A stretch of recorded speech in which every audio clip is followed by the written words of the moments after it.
സഹോദരിയാണ് അദ്ദേഹം. അങ്ങനെ എല്ലാ അർത്ഥത്തിലും പിതാവ് ഉയർത്തുന്ന പ്രകാശം അല്ലെങ്കിൽ വചനത്തെ ഉയർത്തുവാൻ ആ കുടുംബവും മുന്നോട്ട് വന്നതോർത്ത് ദൈവത്തെ സ്തുതിക്കുക. ഇന്ന് നമ്മുടെ മധ്യത്തിൽ വചനമായി കടന്നു വന്നു നമ്മുടെ അതോടൊപ്പം തന്നെ കായസംഘവും കടന്നു വന്നിരിക്കുന്ന നിങ്ങളെ ഏവരെയും ഞാൻ സ്വാഗതം ചെയ്യട്ടെ. ഇപ്പോൾ പരിശുദ്ധ നാമത്തിൽ മഹത്വം ഉണ്ടായിരിക്കട്ടെ. എത്രയും ബഹുമാനപ്പെട്ട ദേവണ്ടാരിച്ച്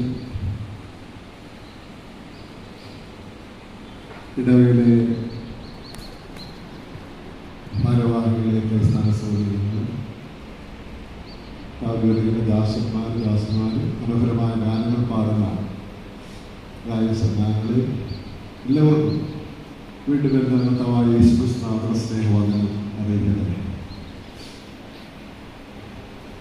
ബഹുമാനപ്പെട്ട അച്ഛൻ്റെ സഹോദരി താൻ കഴിച്ചിരിക്കുന്ന എൻ്റെ കണ്ണമുണ്ട് ഇടവയിലാണ്. അവിടെ പ്രിയപ്പെട്ട ജോയ്സ് സാർ സഹധർമ്മിയായിട്ട് അനുഗ്രഹിക്കപ്പെട്ട മകളുടെ വിവാഹം കഴിച്ച സ്ഥാനത്തും അച്ഛനെ അവിടെ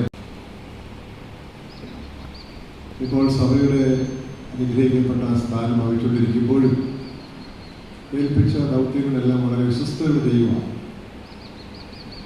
കർത്താവിൻ്റെ ഉത്തമ സാക്ഷിയായി പഠനമായി പ്രവർത്തിപ്പാൻ ഈ നാളുകളിൽ വലിയ അച്ഛനെ കുടുംബത്തെ കർത്താവ് സഹായിച്ചുകൊണ്ടിരിക്കുന്ന ഓർത്തെ അദ്ദേഹത്തെ സ്തുതിക്കുന്നു. പ്രത്യേക സുവിശേഷകരോടുള്ള താല്പര്യവും കരുതലും സ്നേഹത്തൊക്കെ ഓർത്ത് അദ്ദേഹത്തെ സ്തുതിക്കുന്നു. ബുധനാഴ്ച ആരംഭിക്കാൻ അടൂർ കൺവെൻഷൻ മദ്രാസ് കൺവെൻഷൻ്റെ ചുമതലകളൊക്കെ ഉണ്ട്. ഇവിടുത്തെ കൺവെൻഷൻ അച്ഛനോടനുഭവമാണ്. ഇവിടെ നോക്കുമ്പോൾ എല്ലാം ഇപ്പം പ്രായമൊക്കെ ഉള്ളവരാണ്. അങ്ങനെയുള്ളവരോട് സംസാരിക്കുന്ന എനിക്ക് സന്തോഷവും ദൈവം മനസ്സിലാക്കുകയും അതിനെ ആദരിക്കുകയും ബഹുമാനിക്കുകയും ഉണ്ടാക്കുന്നവരുടെ കാലമാണ് ഒരു പള്ളിയാണെന്ന് ഞാൻ കേട്ടിട്ടുണ്ട്. ഒരു സാറിനോട് പറഞ്ഞാൽ ഇവിടെ വന്നിട്ടുണ്ട്. പക്ഷേ ഇതിനെക്കൊണ്ട് എപ്പോഴാണെന്നുള്ള ഓർമ്മ വരുന്നത്. എന്നാൽ ഇവിടെ വന്ന് പ്രസംഗിക്കുന്നൊക്കെയുള്ള ചരിത്രങ്ങളെ കേൾക്കുവാനായിട്ട് കഴിയുന്നു. വളരെ സന്തോഷിക്കുന്നു. സാറ് വാക്കുകൾ പറഞ്ഞു വെച്ചതിന് നന്ദി സ്നേഹവും ഈ കൺവെൻഷനെ ക്ഷണിച്ചതിനായിട്ടുള്ള എല്ലാ ആദരവും അറിയിച്ചുകൊണ്ട് ഞങ്ങളെല്ലാവരെയും വീണ്ടും തന്നെ കർത്താവായ യേശുക്രിസ്തുവിന്റെ സ്നേഹവന്ദനവും അറിയിച്ചുകൊണ്ട് ഞാൻ വിഷയത്തിലേക്ക് പ്രവേശിക്കട്ടെ. കർത്താവ് നിങ്ങളെ ധാരാളമായി അനുഗ്രഹിക്കട്ടെ. നമ്മൾ വായിച്ച